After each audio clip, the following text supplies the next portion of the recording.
নমস্কার বন্ধুরা, আশা রন্ধনশালায় আপনাদের স্বাগত। আশা করছি সবাই ভালো আছেন, আমিও ভালো আছি। ভালো তো থাকতেই হবে, সামনে পুজো, তাই না? এই দুর্গাপুজোতে আমরা যেমন বাইরে খাওয়া-দাওয়া করি, বাড়িতেও একটু আধটু রান্না তো করে থাকি। তাই রান্নাবান্না যদি একটু চটজলদি হয়ে যায়, তাহলে তো কোনো কথাই নেই। তাই একটা চটজলদি চিকেনের রেসিপি শেয়ার করছি আপনাদের সঙ্গে। প্রথমে একটা কড়াইতে আমি 2 টেবিলস্পুন মতো সরষের তেল নিয়ে নিয়েছি। তেল গরম হলে তেলের মধ্যে আমি 1/2 টিস্পুন মতো জিরে ফোড়ন দিয়েছি, আর দিয়েছি একটা তেজপাতা আর 2টো শুকনো লঙ্কা ফোড়নে। রান্নাটা করতে খুব বেশি মশলা লাগবে না, আর খুব সহজে সিম্পলভাবেই আমি রান্না করছি। দিলাম 2টো মিডিয়াম সাইজে কেটে রাখা পেঁয়াজ, স্লাইস করে নিয়েছি। পেঁয়াজটা আমি ভেজে নিচ্ছি। পেঁয়াজটার রঙটা যখন একটু চেঞ্জ হয়ে আসবে, মানে একটু ভাজা হয়ে আসবে, তখন ওর মধ্যে আমি দিয়ে দেবো একটা মিডিয়াম সাইজে কেটে রাখা টমেটো। টমেটো আর পেঁয়াজ যাতে খুব তাড়াতাড়ি নরম হয়ে যায়, ওই যে বললাম চটজলদি রান্না, তাই অল্প পরিমাণে একটু নুন দিলাম। নুন দিয়ে তাড়াতাড়ি করে যাতে পেঁয়াজ আর টমেটোটা নরম হয়ে যায়, তাহলে বাকি মশলাগুলো আমরা দিতে পারবো। মোটামুটি পেঁয়াজ আর টমেটো নরম হয়ে গেছে। দিলাম 1/4 চামচ মতো হলুদ, 1/2 টিস্পুন মতো লঙ্কা গুঁড়ো, 1/2 টিস্পুন মতো ধনে গুঁড়ো দিয়ে মশলাটা একটু আমরা কষিয়ে নিচ্ছি।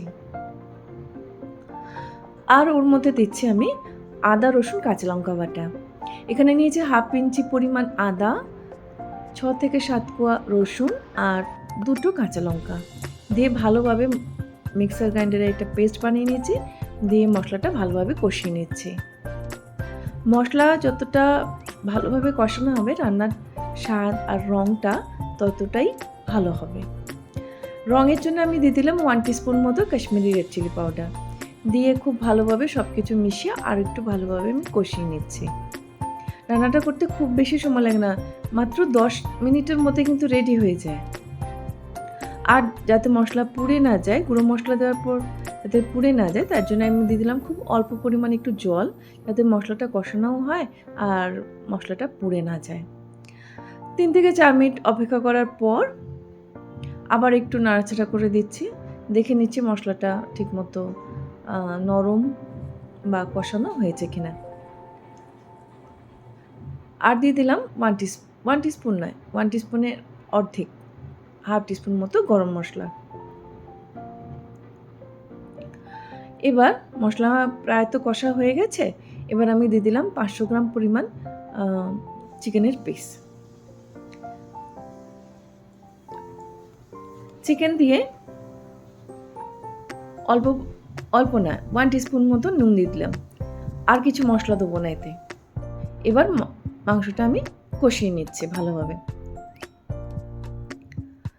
মাংসটা কষানোর জন্যই, ভালোভাবে কষানোর জন্যই মাংসের মধ্যে মশলার সমস্ত স্বাদ আসে, তার জন্য খেতেও ভালো হয়।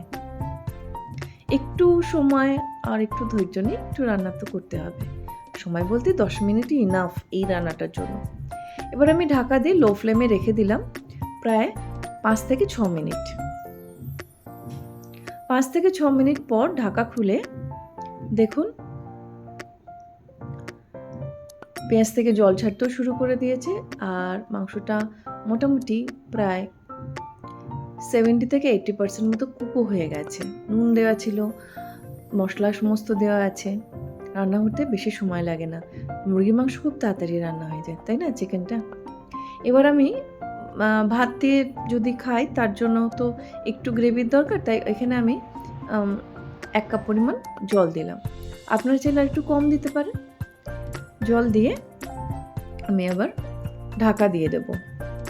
ঢাকা দিয়ে 5 থেকে 7 মিনিট একটু কুক করতে দেব। 5 মিনিট দিলেই না। আমাদের মাংস কিন্তু রেডি হয়ে গেছে, শুধু এবার সার্ভের পালা। উপর থেকে আমি একটু ধনেপাতা ছড়িয়ে দিয়েছি। আমাদের চটজলদি চিকেনের রেসিপি রেডি। আমার রেসিপিটি ভালো লাগলে আমার চ্যানেলটি সাবস্ক্রাইব করে দেবেন। ধন্যবাদ।